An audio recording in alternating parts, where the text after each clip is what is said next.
Hello दोस्तों, मैं अरविंद कुमार स्वागत करता हूं आपका बूस्टर नर्सिंग कैरियर पॉइंट की ऑनलाइन क्लासेस के अंदर। राखी के पावन पर्व पर मैं अपनी सभी बहनों को मैं इस राखी के पावन पर्व पर हार्दिक शुभकामनाएं देना चाहता हूं। मेरे सभी भाइयों की तरफ से आप सभी को बहुत सारी ढेर सारी शुभकामनाएं।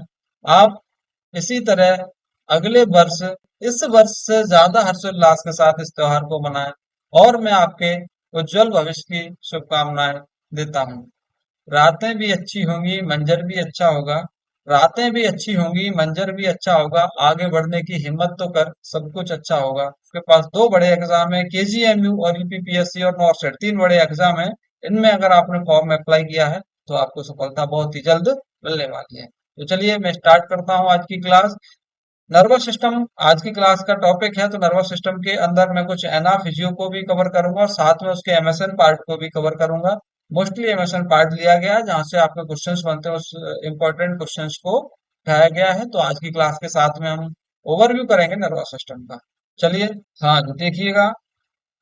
20-year-old male client present to the emergency department। एक 28 ओल्ड क्लाइंट है जो कहाँ पर आया हुआ है, इमरजेंसी डिपार्टमेंट में आया हुआ है।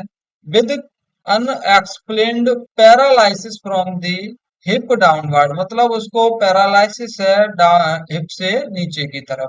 Further as assessment and invest revealed that the patient has Guillain Barre syndrome, मतलब वहाँ उसका असेसमेंट किया गया और साथ में इन्वेस्टिगेशन किए गए तो पेशेंट की डायग्नोस निकल के आई थी। पेशेंट की डायग्नोस थी जीबीएस, गुलियन बेयर सिंड्रोम। इसके आधार पे विच of the following assessment finding require immediate nursing action. पहला ऑप्शन है diminish reflex, diminish reflex in the lower extremities. यहाँ पे क्या हो जाता है, हाइपो रिफ्लेक्सिया देखने को मिलता है। हाइपो रिफ्लेक्सिया देखने को मिलता है। दूसरा ऑप्शन कह रहा है परसिस्टेंट हेडेक, मतलब इस केस के अंदर पेशेंट जो आया है तो उसमें इमीडिएट नर्सिंग एक्शन, उसका परसिस्टेंट हेडेक हो रहा है, उसको लेके होगा क्या। थर्ड कह रहा है the patient has a weak cough, patient को कफिंग हो रही है बट वो अच्छे से कफिंग नहीं कर पा रहा है, वीक कफिंग हो रही है।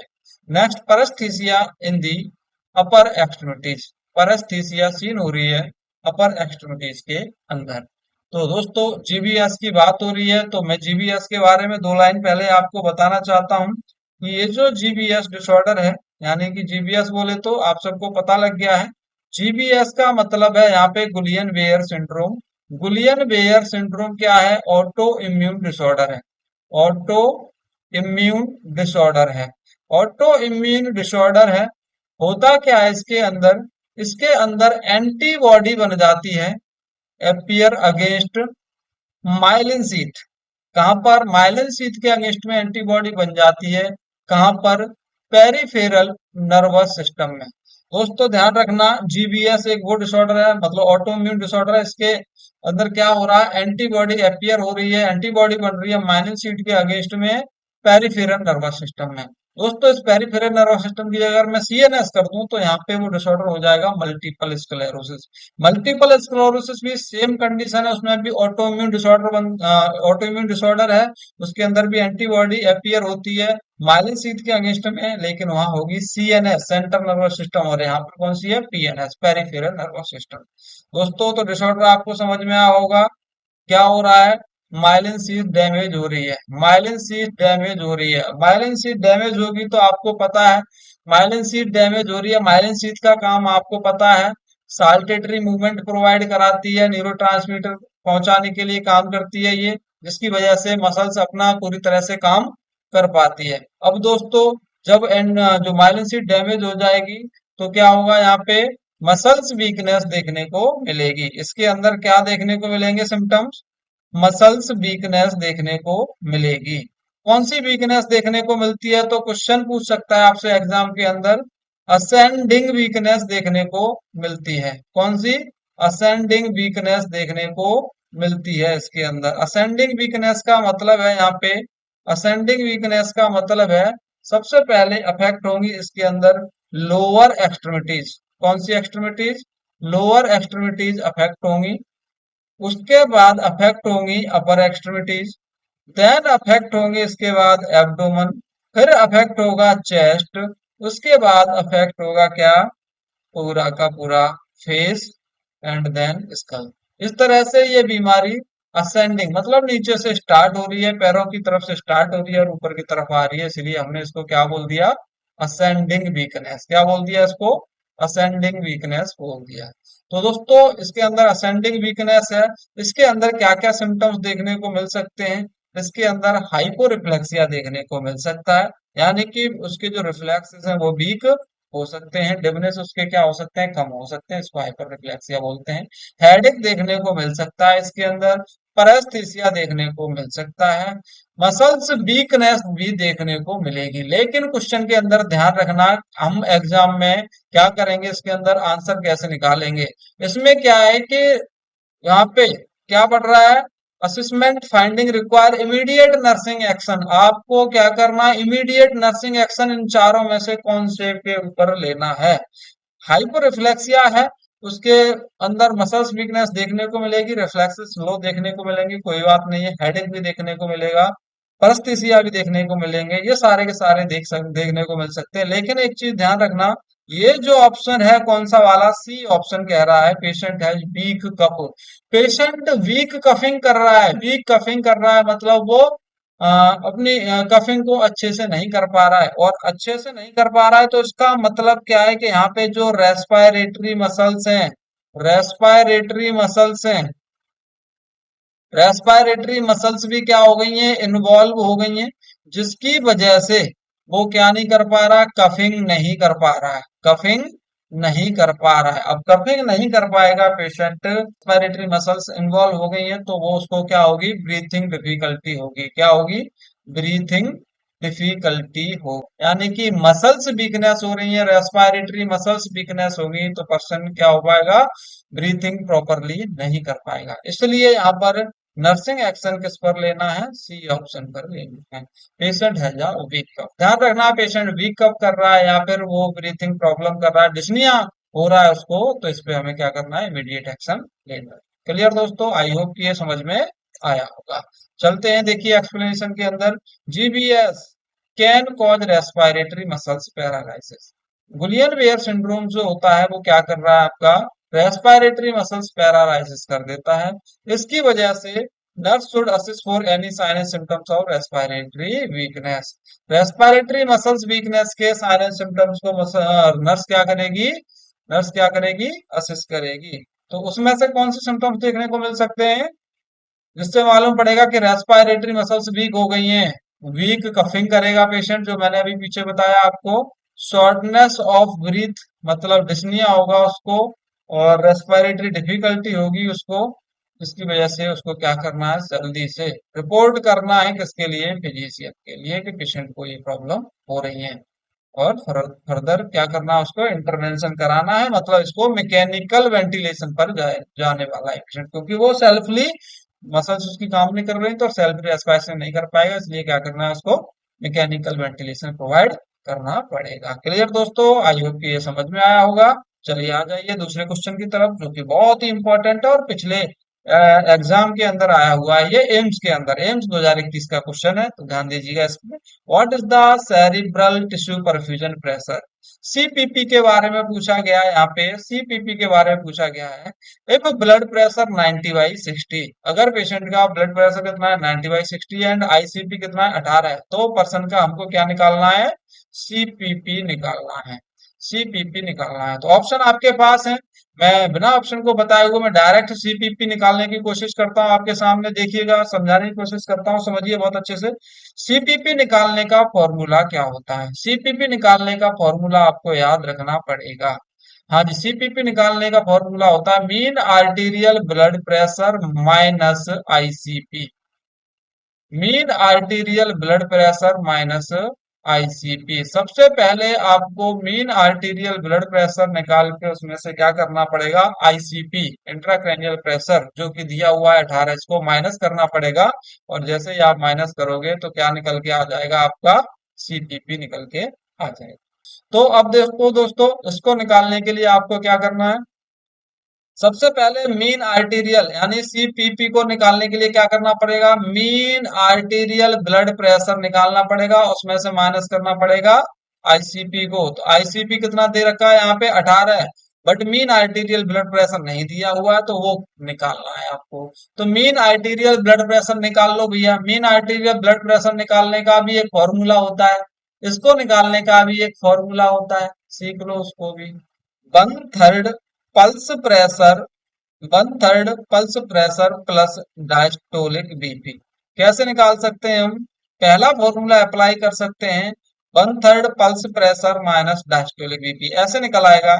ये फॉर्मूला अप्लाई ना करो तो आप ऐसे भी निकाल सकते हो, systolic BP plus two diastolic BP upon third, upon third. चलिए आप इस तरह से भी निकाल सकते हो। दो फॉर्मूले हैं मीन आर्टीरियल ब्लड प्रेशर निकालने के। पहला formula one third pulse pressure plus diastolic BP कर दीजिए, निकल के आ जाएगा आपका मीन आर्टीरियल ब्लड प्रेशर। या फिर वो अप्लाई नहीं करना तो दूसरा फॉर्मूला भी आप अप्लाई कर सकते हैं, systolic BP plus two diastolic BP upon third. तो देखिए यहाँ पे अब निकालना है आपको मीन आर्टीरियल ब्लड प्रेशर, कोई सा भी फॉर्मूला लगा लीजिए, कोई दिक्कत नहीं है। तो अब ब्लड प्रेशर आपके पास दिया हुआ है, तो अब आपको निकालना है mean arterial blood pressure. Mean arterial blood pressure, तो पहले फॉर्मूला अप्लाई कर लीजिए, पहला फॉर्मूला अप्लाई कर लीजिए, वन थर्ड पल्स प्रेशर, यानी कि यहाँ पे क्या दिया हुआ है 90। सिस्टोलिक बीपी कितना दिया हुआ है? सिस्टोलिक बीपी कितना दिया हुआ है? वो दिया हुआ है 90 mm of H G. Diastolic BP कितना दिया हुआ है? वो दिया हुआ है 60 mm of H G, mm of H G. तो दोस्तों यहाँ पे 60 और 90 दिया हुआ है, इसमें से पल्स प्रेशर कैसे निकालेंगे? पल्स प्रेशर निकालने के लिए सिस्टोलिक में से माइनस कर देते हैं, क्या? सिस्टोलिक बीपी में से माइनस कर देते हैं डायस्टोलिक बीपी। अब सिस्टोलिक बीपी में से माइनस कर देंगे डायस्टोलिक बीपी, तो क्या निकल के आएगा? Pulse pressure. तो सिस्टोलिक 90 है आपके पास, डायस्टोलिक 60 है, तो पल्स प्रेशर कितना होगा दोस्तों? 30, 30 mm of H G, 30 mm of H G. ये पल्स प्रेशर निकल के आ गया है आपका, 30 mm of H G pulse pressure निकल के आया है आपका। तो पल्स प्रेशर जो है उसमें से आपको क्या करना है, सॉरी, जो अभी तो वन थर्ड पल्स प्रेशर निकालना है ना आपको, तो अब इसमें से क्या करना पड़ेगा आपको? वन थर्ड यानी कि इस 30 mm of H G, one third है ना, तो इसमें से क्या कर देंगे? 3 से कर देंगे इसके, तो 3 से डिवाइडेड करने पर कितना निकल के आएगा? 10 mm ऑफ एच जी। अब ये निकल के आ गया है आपका क्या? इस फॉर्मूले के अकॉर्डिंग हम निकालेंगे, तो अब ये निकल के आ गया वन थर्ड पल्स प्रेशर, है ना। पहले ये पल्स प्रेशर निकल के आया, हमें निकालना वन थर्ड है, तो ये वन थर्ड को थर्ड में, अब जो 30 निकल के आया तो उसको हम क्या कर देंगे? उसको 3 से डिवाइडेड कर देंगे, तो जो निकल के आएगा वो वन थर्ड पल्स प्रेशर निकल के आएगा। अब वन थर्ड पल्स प्रेशर ये है, और प्लस इसमें क्या करना है? डायस्टोलिक बीपी ऐड करना है, प्लस डायस्टोलिक बीपी कितना है आपका? ये दिया हुआ है भैया, डायस्टोलिक बीपी 60 है। डायस्टोलिक बीपी देखो यहाँ पे भी लिखा है मैंने 60 है, तो इसमें ऐड कर दो तो ये निकल के आ जाएगा कितना? डायस्टोलिक बीपी में तो ये निकल के आ गया आपका 70 mm ऑफ एच जी। चलिए ये हमने निकाल लिया है, कौन सा? ये निकाल लिया हमने मीन आर्टीरियल ब्लड प्रेशर। इस फॉर्मूले के अकॉर्डिंग हम निकालेंगे आईसीपी। तो हमने देखो सीपीपी निकालने का फॉर्मूला ऊपर लिखा हुआ है, या पहले अभी भी देख लीजिए, mean arterial blood pressure, blood pressure minus कर देते हैं आईसीपी को। तो अब मीन आर्टीरियल ब्लड प्रेशर कितना निकल के आया आपका? 70 निकल के आया, माइनस कर दो इसमें से कितना? माइनस कर दो आप इसमें से आईसीपी जो दे रखा है 18 दे रखा है साहब, तो अब इसमें से निकल के आएगा सीपीपी कितना हो जाएगा? 52 mm ऑफ एच जी। कितना हो जाएगा? 52 mm ऑफ एच जी। ये आपका निकल के आ गया क्या? CPP, CPP cerebral perfusion pressure. Right answer कौन सा होगा दोस्तों? बी वाला हो। क्लियर दोस्तों? आई होप कि आपको समझ में आया होगा। चलिए मैं दूसरे फॉर्मूले से एक बार और बताता हूँ इसी को, आप तो बस समझते रहिएगा और जुड़े रहिएगा अपनी क्लास के साथ में, एंजॉय लीजिएगा पूरा। दूसरे फॉर्मूले से बताने की कोशिश करता हूँ। एक फॉर्मूला और दे रखा था मैंने, बताया था मीन आर्टीरियल ब्लड प्रेशर निकालने के दो फॉर्मूले बताए थे, उसमें से दूसरा फॉर्मूला यूज करके देखते हैं कैसे निकालेंगे इसको दूसरे फॉर्मूले के माध्यम से। चलिए देखिए, देखिए दोस्तों, मैंने मीन आर्टेरियल ब्लड प्रेशर निकालने के लिए बताया था दो फॉर्मूले, मीन आर्टेरियल ब्लड प्रेशर। तो मैं पहला फॉर्मूला यूज कर चुका हूँ इसका, one third pulse pressure plus diastolic BP. ये तो हमने पहला फॉर्मूला यूज कर लिया। दूसरा दूसरा फॉर्मूला है मीन आर्टीरियल ब्लड प्रेशर का, systolic BP plus two diastolic BP upon third. इसके अनुसार देखिए मीन आर्टीरियल ब्लड प्रेशर कैसे निकालेंगे। तो अब सिस्टोलिक बीपी कितना दे रखा है आपके पास 90, डायस्टोलिक कितना दे रखा है 60। तो यहाँ सिस्टोलिक बीपी 90 लिखिए, प्लस टू डायस्टोलिक बीपी है। तो अब टू डायस्टोलिक बीपी कितना होगा आपका, ये हो जाएगा आपका 60 प्लस 60 यानी कि ये आपका हो गया है अपॉन थर्ड, यानी कि 90 प्लस 120 यानी 120/3। तो टोटल कितना हो जाएगा ये देखिएगा, 120 प्लस 90 कितना हो जाएगा, ये हो जाएगा आपका 210/3। चलिए अब देखिए यहाँ से इसको डिवाइडेड क्या आएगा, 3 से 21 को डिवाइडेड करेंगे, 7 जीरो लगा देंगे इधर, यानी कि ये निकल के आ गया आपका मीन आर्टेरियल ब्लड प्रेशर कितना निकल के आया, मीन आर्टेरियल ब्लड प्रेशर कितना निकल के आएगा 70। और 70 पहले वाले फॉर्मूले से भी निकला था। तो अब हमने बताया था कि सीपीपी का फॉर्मूला क्या होता है दोस्तों, अभी तो बताया सीपीपी का formula, mean arterial blood pressure minus कर दो आईसीपी को। तो आपके पास मीन आर्टेरियल ब्लड प्रेशर कितना निकल के आया 70, माइनस करना है आपको आईसीपी को, आईसीपी कितना दे रखा है 18 दे रखा है।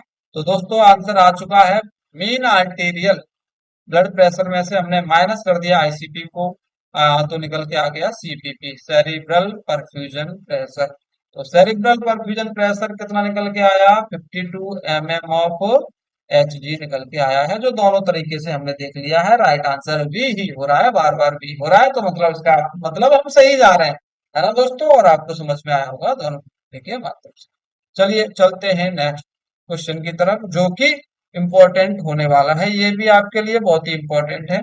तो देखिए इसके अंदर क्या दे रखा है, client with C4 spinal cord injury, C4 level पे इंजरी हुई है स्पाइनल कॉर्ड की, पेशेंट को ग्रेटेस्ट किसका रहेगा, न्यूरोजेनिक शॉक का रहेगा, रेस्पिरेटरी कंप्रोमाइज का रहेगा, पैरालाइटिक इलियस रहेगा, या स्ट्रेस अल्सर रहेगा। अगर इंजरी C4 के लेवल पर होती है, C4 के लेवल पर होती है, तो पेशेंट को क्या दिखाई देंगी, रेस्पिरेटरी प्रॉब्लम दिखाई देगी, पेशेंट अच्छे से ब्रीथ नहीं कर पाएगा। ओनली C4 की बताइए, ओनली और ओनली C4 की दोस्तों क्वेश्चन लगा लेना है। अगर इंजरी C1 से लेके C4 तक दिखाई देती है, इसके अंदर दिखाई देगी loss of respiratory function, loss of respiratory function. अगर इंजरी कहाँ हो रही है, इंजरी हो रही है C1 से लेके C4 पे, लॉस ऑफ रेस्पिरेटरी फंक्शन रहेगा। साथ में पेशेंट को देखने को मिलेगा क्वाड्रीप्लेजिया, क्या देखने को मिलेगा, क्वाड्रीप्लेजिया। तो दोस्तों ये क्या होता है क्वाड्रीप्लेजिया, पैरालाइसिस हो रहा है पेशेंट अपर एक्सट्रीमिटीज लोअर एक्सट्रीमिटीज, यानी कि सभी की सभी, क्वाड्रीप्लेजिया, क्वाड्री बोले तो 4 यानी कि चारों एक्सट्रीमिटीज का पैरालाइसिस देखने को मिलेगा, उसको बोलते हैं क्वाड्रीप्लेजिया। C4 एंड C5 की इंजरी होती है, तो इस पर्सन में देखने को मिलेगा क्या, क्वाड्रीप्लेजिया, क्या देखने को मिलेगा, क्वाड्रीप्लेजिया देखने को मिलेगा। और साथ में देखने को मिल सकती है रेस्पिरेटरी प्रॉब्लम, में भी मतलब हो भी सकती है और नहीं भी हो सकती है, जरूरी नहीं है रेस्पिरेटरी हो, लेकिन क्वाड्रिप्लेजिया तो रहेगा ही रहेगा अगर इंजरी C4 C5 पे हो रही है उस कंडीशन में। तो C4 लेवल पे इंजरी होती है तो रेस्पिरेटरी प्रॉब्लम होगी, C1 से लेकर C4 पे हो रही है रेस्पिरेटरी प्रॉब्लम के साथ क्वाड्रिप्लेजिया रहेगा, C4 C5 पे हो रही है तो क्वाड्रिप्लेजिया के साथ रेस्पिरेटरी प्रॉब्लम में भी हो सकती है, C5 C6 पे हो रही है तो क्वाड्रिप्लेजिया साथ में इंटरकोस्टल मसल्स को जो सप्लाई कर रही है वो भी लॉस हो जाएगी, C6 C7 पे हो रही है तो क्वाड्रिप्लेजिया रहेगा, साथ में वीक थंबग्राफ्स रहेगा, C7 C8 पे हो रही है तो क्वाड्रिप्लेजिया के साथ में क्या रहेगा, मसल सिनर। नेक्स्ट T1 से लेके L1 L2 तक अगर इंजरी देख रही है तो पैराप्लेजिया देखने को मिलेगा। क्वाड्रा इक्विना पे इंजरी हो रही है तो इसमें लॉस हो जाएंगे सेंसरी एंड मोटर फंक्शन, और साथ में ही लॉस हो जाएंगे ब्लडर एंड बॉवल कंट्रोल, और साथ में ही लॉस हो जाएंगे सेक्सुअल। क्लियर दोस्तों, चलिए नेक्स्ट देखिए, एक्सप्लेनेशन दिया हुआ है, cervical injury above the level of C4, C4 से लेवल पे होगी तो प्रॉब्लम अराइज होगी, स्पेशल प्रॉब्लम अराइज होगी कहां से, loss of respiratory muscles function. Respiratory muscles muscles के जो फंक्शन है वो क्या हो जाएंगे, लॉस हो जाएंगे। क्लियर दोस्तों। चलिए नेक्स्ट देख रहे हैं। The smallest cranial nerve in terms of the number of axon is contained is, यानी कि यहाँ पे cranial nerve के बारे में पूछ रहा है, तो टोटल cranial nerve कितनी होती है भैया, total number of cranial nerve तो आप आंसर कर देना, 12 पेयर्स होते हैं। कितने? स्पाइनल नर्व के कितने पेयर्स होते हैं? स्पाइनल नर्व के पेयर होते हैं, स्पाइनल नर्व जो होती हैं वो 31 पेयर होती हैं, 31 पेयर्स होती हैं। चलिए तो दोनों पे आंसर मिल चुके हैं आपको। यानी कि स्पाइनल नर्व की बात करें तो आप बताएंगे 31 पेयर, और अगर क्रेनियल नर्व की बात करें तो बताएंगे 12 पेयर। तो यहाँ पे आपसे पूछ रहा है smallest cranial nerve in term of the number of axon is contest. Smallest पूछ रहा है, सबसे छोटी क्रेनियल नर्व कौन सी होगी? ऑल फैक्ट्री नर्व होगी, ऑक्यूलोमोटर होगी, ट्रोक्लियर होगी, या फिर एक्सेसरी नर्व होगी? अलग से बताने की कोई जरूरत नहीं है। लार्जेस्ट क्रेनियल नर्व ट्राइजेमिनल होती है, स्मॉलेस्ट क्रेनियल नर्व ट्रोक्लियर होती है, और सबसे छोटी shortest cranial nerve olfactory. Short cranial nerve कौन सी है? ऑल्फैक्टरी है। स्मॉल कौन सी है? ट्रोक्लियर है। लार्ज कौन सी है? ट्राइजेमिनल है। तीनों ही याद कर लीजिएगा। तो इसमें पूछा गया स्मॉलेस्ट, तो आपका आंसर जाएगा ट्रोक्लियर। क्लियर दोस्तों। चलिए आगे चलते हैं। Leading cause of cerebrovascular accident, CVA cerebrovascular accident का लीडिंग कॉज क्या होता है? सेरिब्रोमस्कुलर एक्सीडेंट होता क्या है दोस्तों? तो सेरिब्रोमस्कुलर एक्सीडेंट है मतलब कोई भी एम्बोलाई या फिर क्लॉट बनने की वजह से ब्लड सप्लाई ब्रेन की इंटरप्ट हो जाना या रुक जाना, जिसकी वजह से ब्रेन का डिस्फंक्शन हो जाना कहलाता है आपका सीबीए, सेरिब्रोमस्कुलर एक्सीडेंट, या स्ट्रोक के नाम से भी इसको जानते हैं। तो उसी का लीडिंग कॉज पहुंचा गया, पूछा गया है। उसका लीडिंग कॉज एम्बोलिज्म होगा, हाइपरटेंशन होगा, एनेरिज्म होगा, या फिर ब्लंट ट्रॉमा देखने को मिलेगा। तो लीडिंग कॉज जो है वो देखने को मिलता है आपका एम्बोलिज्म। एम्बोलिज्म की वजह से सबसे ज्यादा क्या होता है? स्ट्रोक देखने को मिलता है। तो देख लीजिए इसके एक्सप्लेनेशन में, सेरिब्रोमस्कुलर एक्सीडेंट को हम स्ट्रोक के नाम से ही जानते हैं। क्लियर दोस्तों। तीन मेन टाइप का होता है, इस्चेमिक, हेमरेजिक और ट्रांजिएंट इस्चेमिक, या मिनी स्ट्रोक के नाम से जानते हैं। सबसे मोस्ट कॉमन जो होता है वो इस्चेमिक होता है, जो सबसे ज्यादा इस्चेमिक है। मोर देन 80% स्ट्रोक जो होता है वो इस्चेमिक स्ट्रोक ही होता है, इसलिए हमने मोस्ट कॉमन इसको बोला है। दूसरा हेमरेजिक होता है, तीसरा ट्रांजिएंट। इस्चेमिक स्ट्रोक के अंदर क्या होता है वो देखिएगा। Ischemic stroke happens when blood flow through the artery that supply oxygen rich blood to the brain become blocked, blood clot, जिसकी वजह से ब्लड क्लॉट हो जाता है, उसकी वजह से क्या होगा? ब्लॉकेज हो जाता है, इस्चेमिक स्ट्रोक हो जाता है। ब्रेन को सप्लाई करने वाली आर्टरी जो है उसके अंदर क्या हो रहा है? क्लॉट वगैरह देखने को मिल रहा है। ये क्या है? आर्टरी है जो पूरे ब्रेन में क्या कर रही है? सप्लाई कर रही है ये। अब ये आर्टरीज के अंदर क्या हो गया? कोई क्लॉट बन गया, जिसकी वजह से क्या नहीं हो पा रहा? ब्लड सप्लाई आगे नहीं पहुंच पा रही है। या फिर क्लॉट यहाँ भी हो सकता है, इस एरिया के डिस्फंक्शन हो सकता है, कोई भी एरिया एक को देखने को मिल सकती है, अफेक्टेड हो जाती है, उसी को हम क्या बोलते हैं? उसी एरिया के सिम्टम्स आने लगते हैं, उसी को हम स्ट्रोक या सीबी के नाम से जानते हैं। क्लियर दोस्तों। चलिए तो आंसर आपको मिल चुका है इसका। मोस्ट कॉमन कॉज क्या होता है? इस्चेमिक। मेन टाइप में कौन सा होता है? इस्चेमिक होता है। और इस्चेमिक सबसे ज्यादा कौन सी कंडीशन में देखने को मिलता है? एम्बोलाई, एम्बोलिज्म वाले कंडीशन में ये मोस्ट कॉमन कॉज देखने को मिलेगा इसका। क्लियर दोस्तों। हेमरेजिक स्ट्रोक का मोस्ट कॉमन कॉज जो होता है वो होता है हाइपरटेंशन, हाइपरटेंशन। हम इसमें देर ना करके आगे क्वेश्चन की तरफ चलते हैं। विच of the following symptoms is commonly reported by the patient immediately following cerebral aneurysm rupture? Cerebral aneurysm rupture हो गया भैया, मैंने पीछे अभी मैंने बताया था सेरिब्रल एन्यूरिज्म था, कोई पर्सन का वो रप्चर हो गया है, मतलब कोई आर्टरी रप्चर हो गई है, तो कौन सी कंडीशन देखने को मिल सकती है? वो आपको मैंने बताया था, अभी स्ट्रोक बताया था, वही कंडीशन में देखने को मिलेगी। लेकिन इसमें पूछा गया है अलग से, क्या है? सेरिब्रल एन्यूरिज्म का रप्चर होने से कौन सा सिम्टम्स पेशेंट के अंदर देखने को मिलेगा, वो भी मोस्ट कॉमनली। तो इसके अंदर देखिए ये सारे के सारे सिम्टम्स देखने को मिलेंगे, बट इसके अंदर कॉमनली और इनिशियली जो सिम्टम्स आएगा वो एक्सप्लोडेड हेडेक होगा। फोटोफोबिया, हेमीपैरेसिस और सीजर ये लेट सिम्टम्स हैं। कैसे? लेट सिम्टम्स हैं, आएंगे बट इतनी जल्दी नहीं आएंगे। एक्सप्लोसिव हेडेक देखने को मिलेगा, क्योंकि रप्चर हो गया है, ब्लड सप्लाई इंटरप्ट हो जाएगी, तो ऑक्सीजन नहीं मिल पाएगी ब्रेन सेल के लिए, इसकी वजह से क्या होगा? हेडेक देखने को मिलेगा। एक्सप्लेनेशन देख लीजिए। इंट्राक्रेनियल यानी कि सेरिब्रल एन्यूरिज्म क्या होता है, डायलेशन हो जाता है बॉल का सेरिब्रल आर्टरी का, उसकी वजह से क्या हो रहा है, हेडेक होता है। Explosive headache is often is the first presenting symptoms, पहला प्रेजेंटिंग सिम्टम्स है, मैंने बोला ना इनिशियल सिम्टम है किसका, ब्लीडिंग सेरिब्रल एन्यूरिज्म, मतलब कोई भी सेरिब्रल एन्यूरिज्म रप्चर होगा, ब्लीडिंग होगी तो वहां पे क्या देखने को मिलेगा, हेडेक देखने को मिलेगा। साथ में ये तीनों सिम्टम्स भी हैं, फोटोफोबिया, सीजर, हेमीपैरेसिस, ये भी हैं, बट ये कब देखने को मिलेंगे, लेटर, बाद में देखने को। क्लियर दोस्तों। चलिए चलते हैं नेक्स्ट क्वेश्चन की तरफ।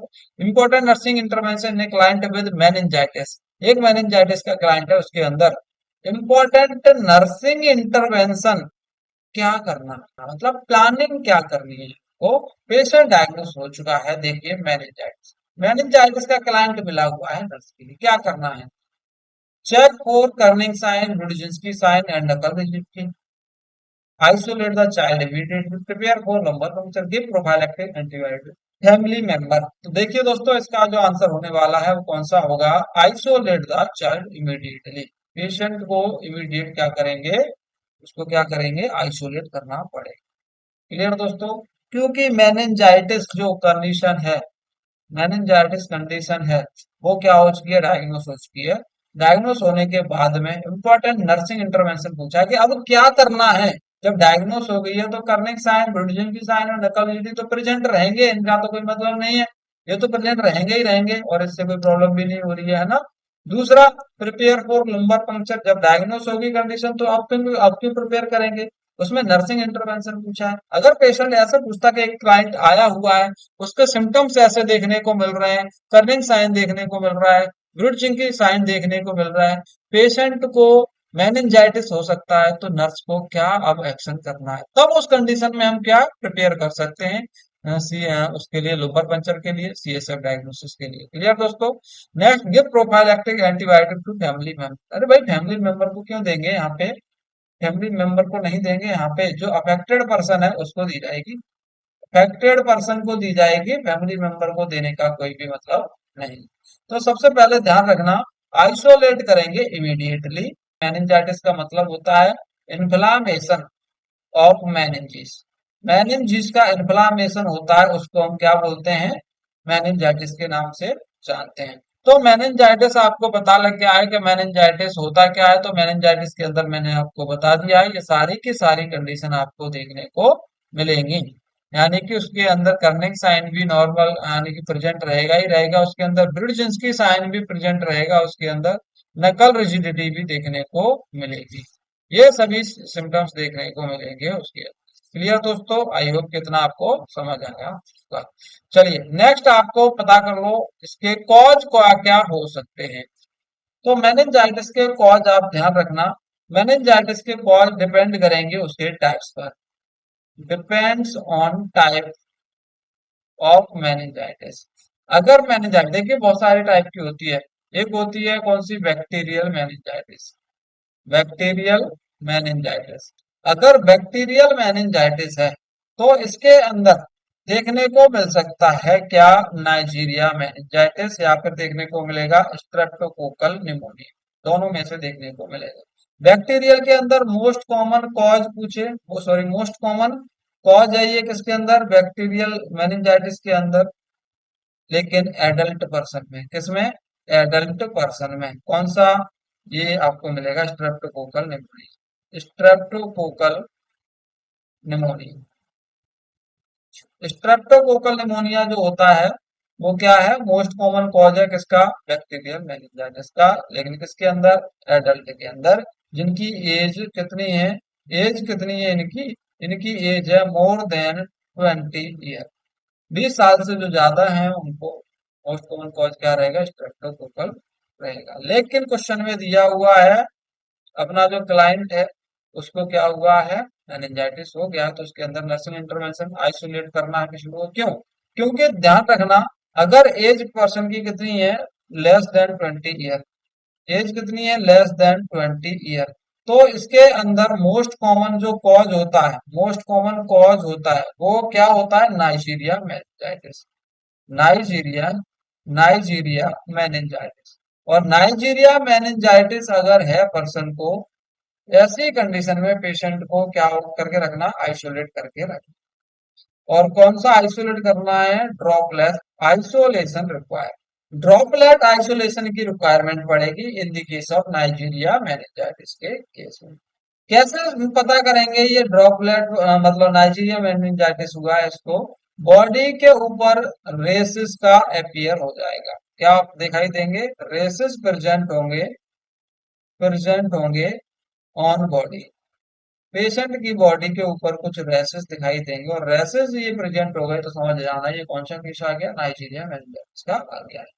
अगर आपसे पूछा जाए कि वायरल कॉज कौन सा होता है, ये तो हमने देखा अभी बैक्टीरियल कॉज, मेनिंजाइटिस का डिपेंड कर रहा है टाइप पे, तो हमने पहला देखा बैक्टीरियल कॉज। अगर आपसे पूछे वायरल कॉज कौन से हैं, यानी कि वायरल मेनिंजाइटिस ऐसी को बोला जाता है असेप्टिक मेनिंजाइटिस, असेप्टिक मेनिंजाइटिस। अगर वायरल मेनिंजाइटिस और असेप्टिक मेनिंजाइटिस है तो इसका मोस्ट कॉमन कॉज क्या रहेगा, आंसर दे देना, एंटरोवायरस, एंटरोवायरस। क्लियर दोस्तों, और भी होते हैं इसके अंदर, फंगल मेनिंजाइटिस होता है, फंगल मेनिंजाइटिस का मोस्ट कॉमन कॉज होता है क्रिप्टोकोकस नियोफॉर्मास। प्रोटोजोअल मेनिंजाइटिस भी हो सकती है। प्रोटोजोअल मेनिंजाइटिस के अंदर मोस्ट कॉमन कॉज रहता है अमोइबा, अमोइबा जो स्विमिंग के दौरान स्प्रेड हो सकता है। पैरासाइटिक मेनिंजाइटिस भी देखने को मिल सकती है। पैरासाइटिक मेनिंजाइटिस का जो कॉज रहेगा वो रहेगा न्यूरोसिस्टिक सार्कोसिस। क्या रहेगा, न्यूरोसिस्टिक सार्कोसिस, जो कि इंपॉर्टेंट नहीं है, इंपॉर्टेंट जो मैंने, which among the following condition is characterized by gradual loss of ability to speak and understand what other are saying। Person के अंदर दिया दिया हुआ, एक क्लाइंट के अंदर दिया हुआ है, gradual loss of ability to speak and understand what other are saying. Person क्या है, डिफिकल्टी इन स्पीकिंग, स्पीक नहीं कर पा रहा है तो हम इसको बोल देते हैं क्या, एग्नोसिया। क्या बोलते हैं, एग्नोसिया। लेकिन एक चीज और देख रहा है, understand what other are saying, loss of understanding power, understanding power मतलब सोचने समझने की क्षमता उसकी दोनों ही गायब हो रही है। अगर ये केस अगर दोनों देखने को मिलेंगे एक साथ तो हम इसको बोलते हैं primary progressive aphasia, primary progressive aphasia, जो कि आंसर में आपका दिया हुआ है। एग्नोसिया क्या है, ओनली और ओनली डिफिकल्टी स्पीकिंग में हो रही है तो एग्नोसिया। अप्रैक्सिया है inability carry out the activity, activity नहीं कर पाना। प्राइमरी प्रोग्रेसिव अफेजिया, इसके अंदर स्पीकिंग में प्रॉब्लम हो रही है और अंडरस्टैंडिंग की पावर भी लॉस हो रही है। इकोलेलिया, इकोप्रैक्सिया मैंने आपको बताया है। इकोलेलिया के अंदर कोई भी क्वेश्चन है वो मिमिकिंग कर रहा है या फिर नकल कर रहा है अपने एग्जामिनर की, उसको बोलेंगे हम इकोप्रैक्सिया। मिमिकिंग बोले तो इकोप्रैक्सिया के अंदर उसके एक्टिविटी को कैरी आउट कर रहा है, और इकोलेलिया के अंदर उसकी लैंग्वेज जैसा वो उसका एग्जामिनर बोल रहा है वैसा ही वो बोलने की कोशिश कर रहा है, उसको इकोलेलिया बोलते हैं। क्लियर दोस्तों, damage to which of the following leads to GBS, यानी कौन सी चीज के डैमेज होने से गुलियनवारी सिंड्रोम हो रहा है, brain parenchyma, peripheral nervous system, spinal cord या थायराइड ग्लैंड। तो ध्यान रखना, डैमेज होगा क्या, अच्छा ऑटो इम्यून डिजीज की बात कर रहे हैं। ऑटो इम्यून डिजीज मैं पीछे बता चुका हूँ, ऑटो इम्यून डिजीज जिसके अंदर मैंने पहले बताया था आपको जीबीएस, और अभी एक बताने वाला हूँ क्या, मल्टीपल स्क्लेरोसिस। दूसरा क्या है, जीबीएस। मल्टीपल स्क्लेरोसिस के अंदर क्या होगा, डैमेज होगी माइलिन शीट या डीमाइलिनेशन होगा माइलिन शीट का, damage of myelin sheet in CNS, central nervous system के अंदर माइलिन शीट डैमेज होगी। जीबीएस का मतलब क्या है, इसके अंदर भी डैमेज होगी myelin sheath, damage of myelin sheath. ये माइलिन शीट कहाँ डैमेज होगी, पेरिफेरल नर्वस सिस्टम के अंदर। अगर माइलिन शीट डैमेज हो रही है सेंट्रल नर्वस सिस्टम के अंदर तो कंडीशन मल्टीपल स्क्लेरोसिस होगी। अगर माइलिन शीट डैमेज हो रही है जीबीएस के अंदर तो कंडीशन होगी कौन सी, गुलियन बेयर सिंड्रोम। तो इसमें देखिए पेरिफेरल नर्वस सिस्टम की होती है। क्लियर दोस्तों, चलिए, immunosuppressive therapy is effective in patient with myasthenia gravis because it, मतलब myasthenia gravis के अंदर immunosuppressive therapy चल रही है, वो इफेक्टिव है क्यों पूछा है। तो इसमें पहला option, decrease the production of autoantibody that damage to acetylcholine receptor. दूसरा increase the production of acetylcholine, तीसरा inhibit the breakdown of acetylcholine, चौथा remove antibodies that impair the transmission of impulse. दोस्तों इसका right answer कौन सा है? A, decrease the production of autoantibodies, यानी कि मास्थेनिया ग्रेविस के अंदर क्या होता है, एंटीबॉडी बन जाती है, अपीयर हो जाती है किसके अगेंस्ट में, जो एसिटाइल कोलिन को, जो एसिटाइल कोलिन रिसेप्टर है उसको डैमेज करने का, उसके अगेंस्ट में एंटीबॉडी बन जाती है। तो अब उस कंडीशन को ठीक करने के लिए हम क्या देते हैं, इम्यूनो सप्रेसिव थेरेपी देते हैं। तो इसी का इफेक्ट पूछा गया है, क्या करेगी इम्यूनो सप्रेसिव थेरेपी? तो क्या करेगी, डिक्रीज कर देगी प्रोडक्शन ऑफ एंटीबॉडी, ऐसी एंटीबॉडी यानी कि जो एंटीबॉडी क्या हो चुकी है, खराब हो चुकी है, उस एंटीबॉडी के प्रोडक्शन में क्या कर देगी, कमी कर देगी, डिक्रीज कर देगी। अब ऐसी एंटीबॉडी को ज्यादा नहीं बनने देगी जिसकी वजह से एसिटाइल कोलिन रिसेप्टर डैमेज होता है ना, उसको बचा के। क्लियर दोस्तों? चलिए, which of the following is not a physical assessment finding in Parkinson disease? Parkinson disease का एक इसमें फिजिकल असेसमेंट नहीं है। Absence of cognitive impairment, mask like expression, dysarthria, pill rolling, tremor of finger. देखो दोस्तों, क्या क्या देखने को मिलेगा पार्किंसन डिजीज में? मास्क लाइक एक्सप्रेशन या मास्क लाइक फेस के नाम से आता है, ये तो देखने को मिलेगा। डिसअर्थ्रिया देखने को मिलेगा, पिल रोलिंग, ट्रेमर मिलेगा। लेकिन इसके अंदर क्या नहीं रहेगा, ऑप्शंस ऑफ कॉग्निटिव इम्पेयरमेंट। कौन कह रहा है कॉग्निटिव इम्पेयरमेंट नहीं होता है रे? होता है भैया, कॉग्निटिव इम्पेयरमेंट भी देखने को मिलेगा इसके अंदर, एब्सेंट नहीं है। क्लियर दोस्तों? इसलिए ये ऑप्शन क्या हो जाएगा, गलत हो जाएगा। कॉग्निटिव इम्पेयरमेंट भी देखने को मिलता है पार्किंसन डिजीज के अंदर। और क्वेश्चन में पूछा है नॉट अ फिजिकल सिम्टम्स, कौन सा नहीं है? तो एब्सेंस थोड़ी होगा, कॉग्निटिव इम्पेयरमेंट प्रेजेंट रहेगा। क्लियर दोस्तों? चलिए, इसलिए राइट आंसर कौन सा रहेगा इसके अंदर? ए, राइट आंसर ए रहेगा। चलिए नेक्स्ट देखिए, ये जो मैं आपको बता चुका हूँ, वही कंडीशन देखिए, नोट लिए यहाँ पे। विच of the following lobe is the brain is affected earliest in the most of the cases of Alzheimer disease? Alzheimer disease, Alzheimer disease की बात हो रही है, तो अल्जाइमर डिजीज के अंदर याद रखो दोस्तों, अल्जाइमर डिजीज के अंदर जो सबसे पहले अफेक्ट होगा वो होगा क्या, हिप्पोकैम्पस। सबसे पहले अफेक्ट होने वाला एरिया जो है वो कौन सा है, हिप्पोकैम्पस है। क्या है, हिप्पोकैम्पस। हिप्पोकैम्पस रहता कहाँ है? तो आपको आंसर करना है, हिप्पोकैम्पस का जो एरिया है, रहने का जगह है, वो कहाँ पर है, टेम्पोरल लोब के अंदर है, टेम्पोरल लोब के अंदर है। तो सबसे पहले कोई डिजीज आ रही है अल्जाइमर डिजीज, तो हिप्पोकैम्पस को अफेक्ट कर रही है। हिप्पोकैम्पस कहाँ रहता है, टेम्पोरल लोब के अंदर प्रेजेंट है। इसलिए राइट आंसर कौन सा रहेगा, ए रहेगा। राइट आंसर ये रहे। क्लियर दोस्तों? देखिए एक्सप्लेनेशन भी दिया हुआ है। Alzheimer disease progressive degenerative brain disorder, brain disease that slowly erodes memory, thinking skill and eventually even the ability to carry out simple tasks। Person कुछ नहीं कर पाता, अपने सिंपल टास्क नहीं कर पाता, वो डेली के रूटीन वर्क नहीं कर पाता, उसकी मेमोरी लॉस होने लगती है, उसकी जो थिंकिंग है, स्किल है, वो सारी की सारी क्या होने लगती है, इंक्रीज होने। Alzheimer disease most common type होता है डिमेंशिया का, ये क्वेश्चन आप लगा लीजिए कि अल्जाइमर डिजीज जो है वो डिमेंशिया का क्या है, most common type. Hippocampus temporal lobe में जो रहता है वो अर्लीस्ट अफेक्टेड होता है, सबसे पहले अफेक्टेड होता है।